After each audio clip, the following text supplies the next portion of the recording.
I want to start this podcast off by introducing a lot of the new ADOS people on social media to social media. I want to be the first one to tell you guys welcome. I know for a fact a lot of you guys are real people. I've had the joy of arguing with you guys on many of Breaking Brown episodes, and I just want to be the first one to say welcome. I also want to be the first ones to warn you, especially those of you who have joined the fray on Twitter, that you have entered a den of vipers.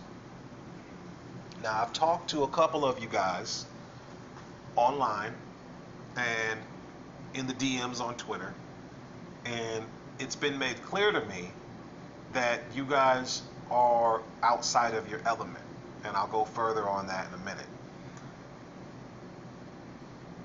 I've been watching Yvette Carnell and Antonio Moore for a long time, and they appear to be very honest, very truthful, very knowledgeable people.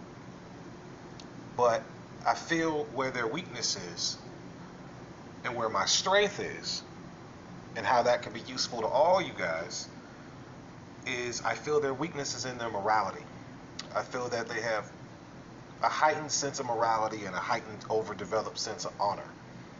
And because of that, that can sometimes weigh you down when it comes to moving in a dirty world.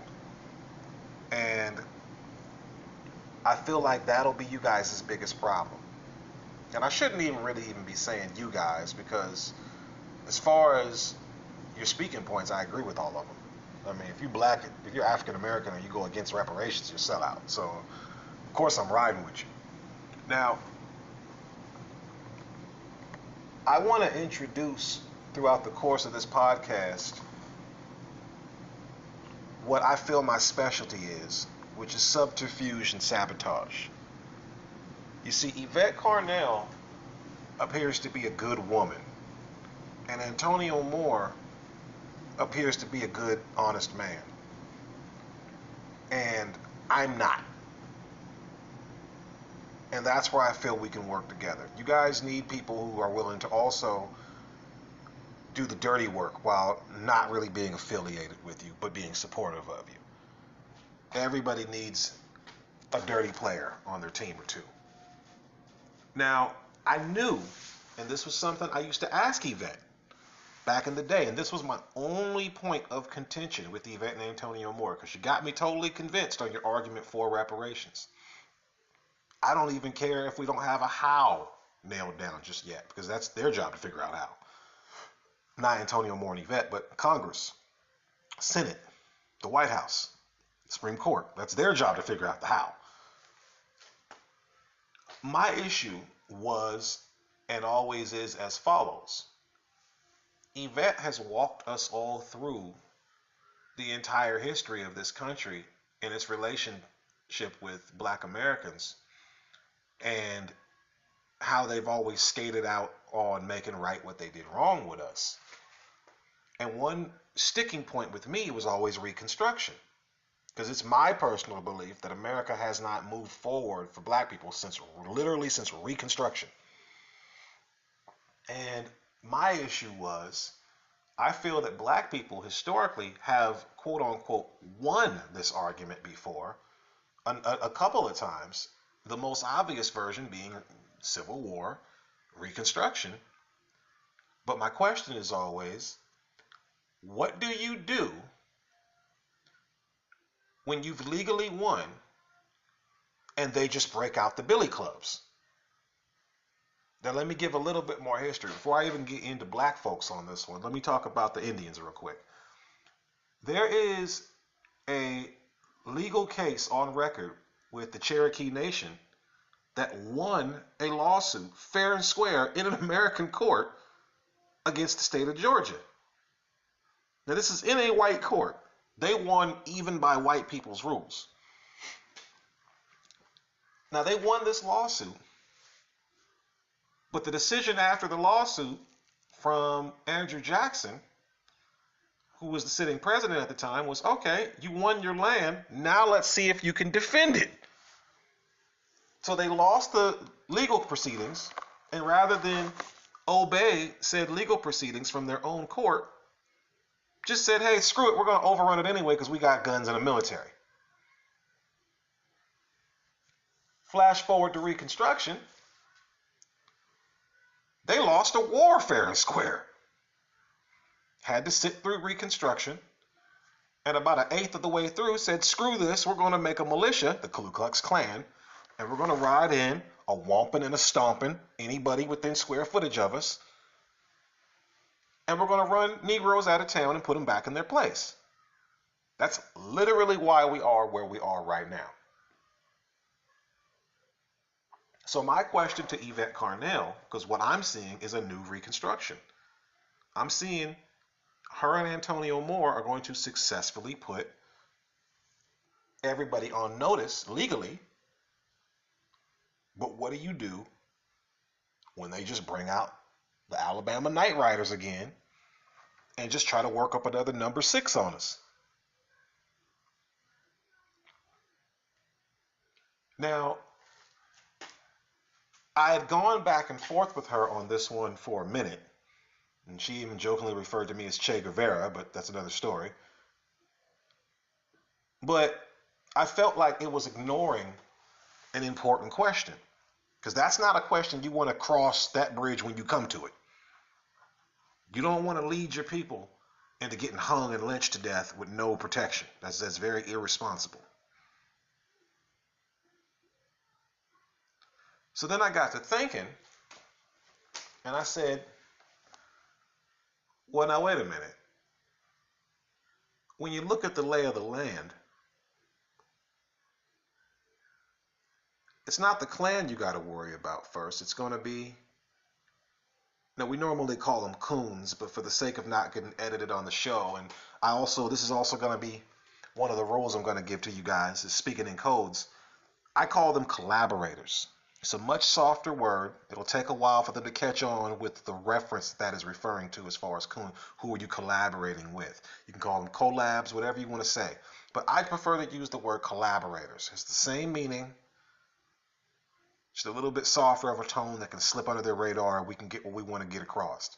You'll notice typing out the coon word in a lot of social media accounts will get you banned, blocked, or edited.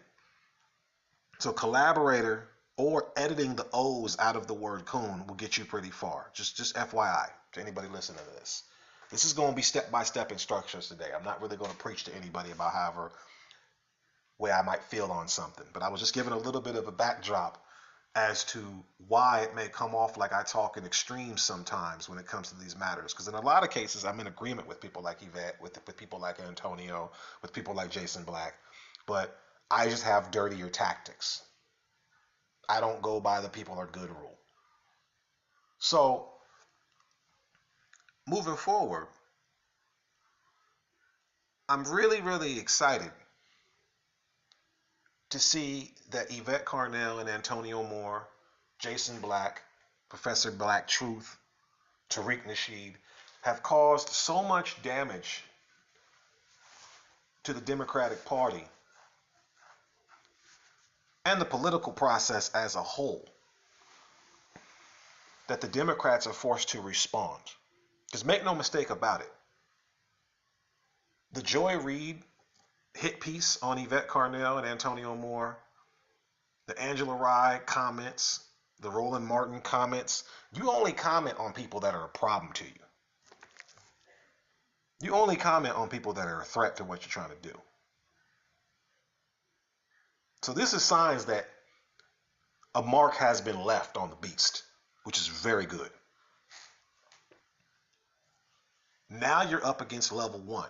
And this is where I'm a little bit nervous with Yvette, because I'm seeing that the answer to ADOS and her whole movement being called or being accused of being Russian bots is to simply prove that you're not a Russian bot. And that's a bad tactic. That's bad strategy. So if Yvette, if you're listening, which I doubt, but you know, on the off chance that one of your listeners is listening or whatever, and they can run back and tell you this, I'm telling you that's bad strategy.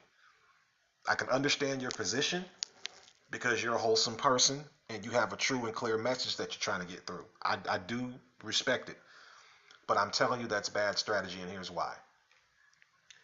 You never, ever, ever want to play on the heels of your feet with an accusation like that, because what's going to happen is you will never satisfy that person to the point to where they will take back that accusation. There's nothing you can do. Showing your ID and showing your face all over, they're not going to cover that.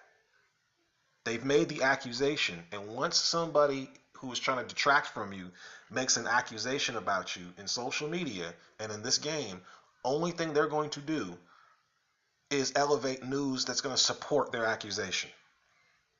You can have 1,000 ADOS members show their face, provide fingerprints, verify their accounts, etc., ad nauseum. You get one person that is a bot. You get one thing that looks like a bot. You will be accused of being the bot, and that person will be used as the example of the entire movement. So that's a losing game.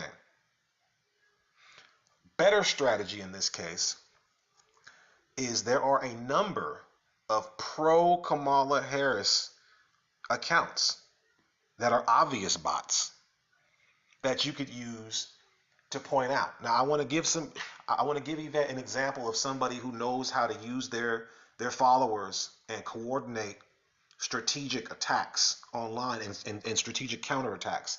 Take notes from Tariq Nasheed's First Them campaign.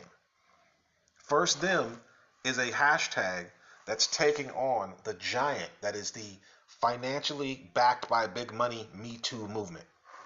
That is a national funded, fully funded movement that Tariq Nasheed and his followers are taking on by themselves simply by using a hashtag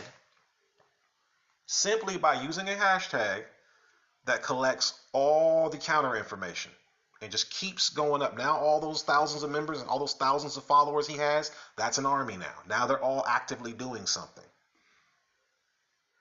But going around and having all your ADOS members individually show their identification or prove somehow that they're ADOS, they don't have a hashtag to rally behind, they don't have any kind of a campaign, that's a bad strategy. It's going to get lost in the sauce. What I would suggest is to create a completely separate hashtag that's on message with what you're trying to do. And I feel like the message that you should do is to out all the bots from all of these pro-democratic groups, of which there are many and of which they are easy to find. Very easy to find. As a matter of fact, if we want to play dirty, we don't even have to really prove that anybody's a bot. They didn't have to. If your problem is that your ADOS followers are having their accounts unfairly shut down based on the suspicion from an accusation put out by the Democratic Party, turnabout's fair play. Now, I believe Yvette likes to tell everybody that she only has 50,000 followers. If all 50,000 of your followers happen to file complaints on Twitter about Democratic Party bots, well, then there you go. That would cause enough havoc for them to not want to keep pushing that accusation out there. Remember, the thing that beat McCarthyism and them complaining that everybody was a secret Russian was people putting out even more ludicrously stupid accusations that people were secret Russians. It got to the point where everybody was a suspect, so therefore nobody could be a suspect. If everybody in America is accused of being a secret Russian, we're in Russia now. So I would say do not acquiesce to an accusation. That's never a good move. That's the equivalent of, my brother once told me, don't ever show a jealous girlfriend your cell phone. Not because you got something to hide, but because once she finally gets that phone unlocked, it's not going to satisfy her distrust of you. It's going to make her look for other things. You're always going to be having to prove that you weren't up to nothing because her suspicion's never going to be satisfied. Now she want to check your emails. Now she want to dust your room for fingerprints. Now she want to bring a forensic team in and check for hair, DNA evidence, anything, eyewitnesses. It's never going to be enough. You never do that. Secondly, engaging these accusers directly. I think that is a good strategy because you want to make examples out of people. Now, the person who got this whole party cracking off was a Twitter personality that no black person has ever heard of, named Digital Sister. Now, another thing that is done online that is very useful when you have a big group of followers who are all on the same code. Doxing. Twitter, and by extension all social media, does not work on surfacing truth. Twitter works on the power and strength of your in-crowd of your group. And if you can bury, dox, which means to put private information public, if you can bury people, if you can drag them, if you can dox them, if you can humiliate them to the point to where they submit and want to get offline, look at Demi Lovato, for example, that sends a message and puts out a chilling effect where people who want to talk about your group don't want to talk about your group. Now, if you don't feel right about being so vicious, I understand. You don't have to put out people's personally embarrassing information, but you can put out factual, relevant, related to politics and related to the topic information that'll be just as damning.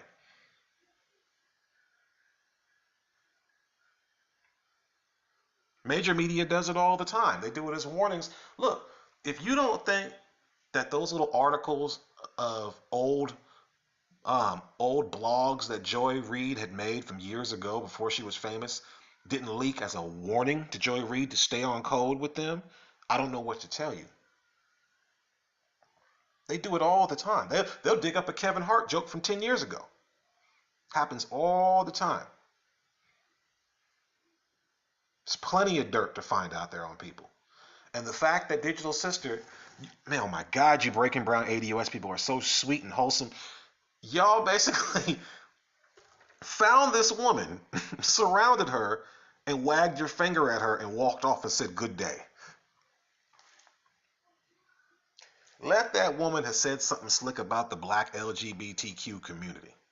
Her whole information, including every man she'd ever dated, every job she'd ever gotten fired for, every penny in EBT she's ever used, all that information would have been out on the street.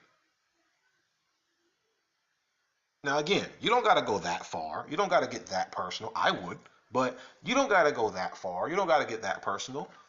A simple review of what digital company does she work for would work.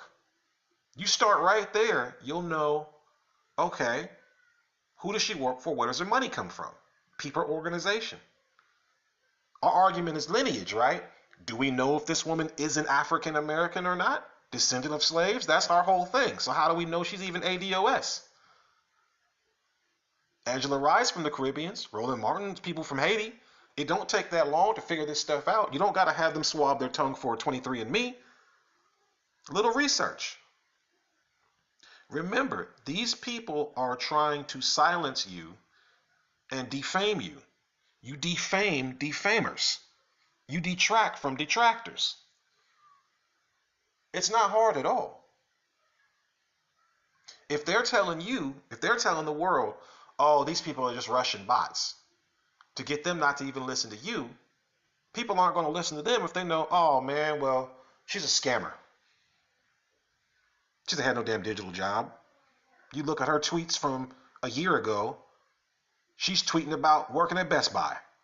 Now, that's not true. I'm just saying as an example.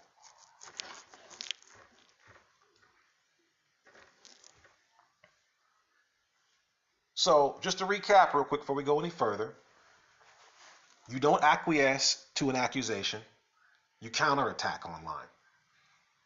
You build some sort of a hashtag separate from ADOS. You can put the ADOS hashtag in there also, but your hashtags have to be themed. So if we're keeping with the whole accuse everybody of Russian bots thing, have a Russian bots theme, and every single time you put that Russian bot theme out there, you put that Russian bot hashtag, you're putting on blast another member of another group that's pro DNC. That's an obvious Russian bot that Twitter needs to investigate. Boom, boom, boom, boom, boom. Now they want to call off them dogs. When somebody like Digital Sister comes in and makes an accusation like that, the world got to know, social media got to know, there's a price to pay for messing with ADOS like that. Boom, here's all her information. Her career information. Now she's outed as a collaborator. She's outed as a phony. You can't have her walking around these Twitter streets feeling safe after doing something like that. That sends a message that it's okay. Right now, the message is you can stymie the ADOS movement by simply just putting out dirty accusations and making them acquiesce to them, making them contort to you. And that's not the message you want to put out. So you don't acquiesce to an accusation.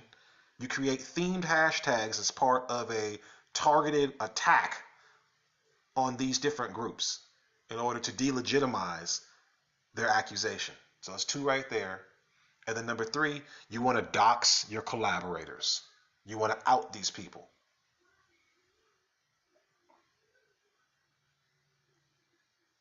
That's how you fight dirty for starters. That's how you fight dirty for starters. Now 4, because this happened on a major television news network, you want to bring this drama to their door. See, one thing older people do, older people will still write a TV station a letter. And that stuff still works. Now, I'm not saying you got to sit down and handwrite something with a quill pen, but a quick little email would be nice. With a phone number they can reach. I'm a real person. And by the way, I take offense to XXX and X. Don't get too detailed in your story, because as we all know, when people find out you're black, they don't really take things seriously. Now, there's no way for them not to know you're black on this one. But remember, big corporations, especially media outlets, are very risk averse. So when they hear that they've offended a group, they're going to backtrack quicker than Michael Jackson. A couple of thousand of those annoying emails and phone calls. As a matter of fact, I would go phone call. So they got to be on the phone with a human being and be as annoying and long-winded as possible. They're only going to take a couple of hundred of those before they go, all right, we need to retract this statement, so they'll shut up. You want to put this fire out with this Russian bot accusation as soon as possible. Number 5, a good way to counter an accusation is with an accusation of your own. Now, I know that sounds like the second rule I just made about, outing and, putting all these other bots that are for Kamala Harris and for the DNC on blast, but this is a little different. You're going to want to accuse, and there's already a wave for this. The Democratic Party has been pushing that Russian spy button so much, that Russian bot button so much, that the American public is growing tired of it. See, a key to being good at politics is being able to read the tea leaves and know the people. Politics is 1 part policy, 2 parts people. And when you're notorious, as the Democratic Party is, for not being in touch with what it claims to be its people, you're going to be oblivious to the fact that the average American, regardless of party, is thinking like this. Look, you've been telling us that Russian spies and Russian trolls tricked us into not voting for Hillary somehow. You've been promising us that investigator Mueller has damning evidence on Donald Trump. Now, I know people have been being arrested, people have been indicted. The American people do not care about that stuff.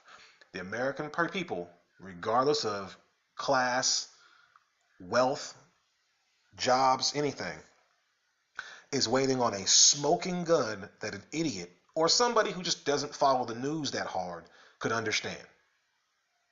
The American public is waiting for Donald Trump in a room with Boris and Natasha. We're waiting for something obvious, a big bag with a dollar sign on it being handed over to a Russian, and another bag that says votes on it. We're waiting for something very obvious that cannot be argued against or interpreted funny to mean that he's a collaborator with the Russians. It's got to be something concrete. And as of yet, every single day, we're waiting on that Mueller detox mixtape to drop, and it never happens. So as far as the American public is concerned, those Russian accusations are unfounded until proven by something that's just overwhelming. So when you got a big accusation, when you got a bunch of different accusations that are depending on a big accusation, and that big accusation hasn't touched ground yet and doesn't look like it'll ever touch ground, everything else looks baseless. And the fact that they keep spamming that Russian bot button makes them look like McCarthyites. It looks like McCarthyism. Now, the Republicans are just now getting around to beating that drum. They've wisely let the Democrats give themselves enough rope with that Russian bot talk to hang themselves with, to where the Republican Party can come out and say, hey, man, provide proof of any of this being Russian spies, or it's McCarthyism. Now, let me tell you something else. Right now, I'm looking at Jill Stein's Twitter page. And Jill Stein, who was an anti-war advocate and about as far away from being an African-American descendant of chattel slavery as you can get, she's a very, very, very white woman, is arguing with people on her Twitter page who are accusing her and her followers of being Russian bots. Now, she's an anti-war advocate. She's an anti-Venezuela invasion advocate. She's arguing with people from the Democratic Party who are accusing her of being a Russian bot. So let's run down this list now. All conservatives are Russian bots.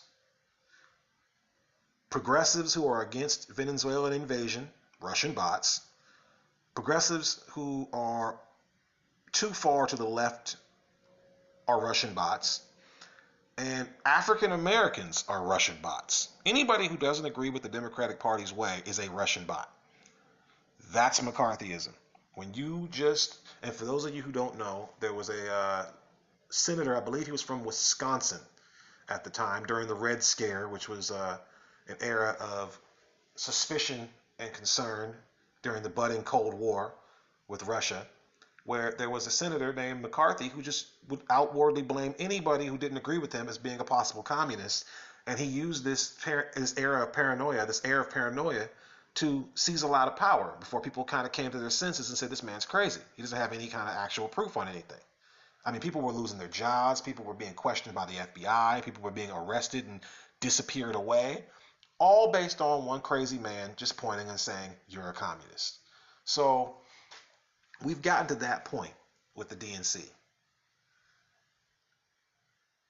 Now, like I said, you're going to want to throw an accusation their way and force them to contort to your accusation.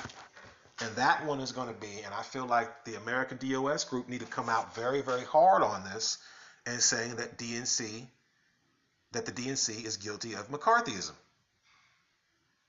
Matter of fact, that could be your hashtag. But push them heavy on being McCarthyites to the point where Republicans are able to use that as an accusation. They have a larger platform than you. And now what that does is it nullifies that Russian bot button. They'll be leery on using it. They won't be able to use it as freely. And when they do use it, the power of it will be nullified. Every time Russian bot comes out with no proof, no smoking gun, people will say McCarthyism, and they'll ignore it. You've just taken away their only weapon.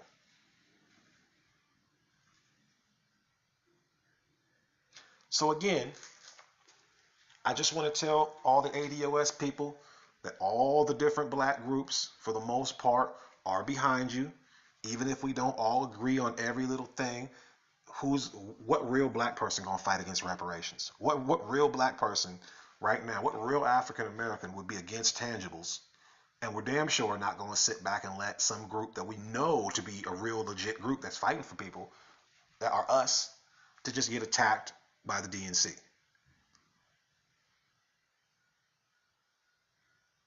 Now, we need to get, as a people, we need to get Yvette Carnell or Antonio Moore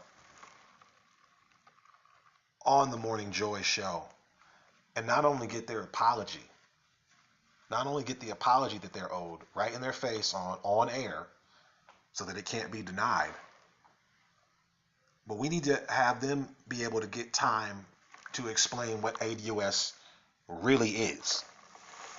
If you're going to slander somebody's name and get called out for it, now you owe them time to explain what they really are. So what we're going to do, what I would suggest we do, is put this barrage on heavy. If you don't remember the rules I just said, play this back. Put this strategy on heavy.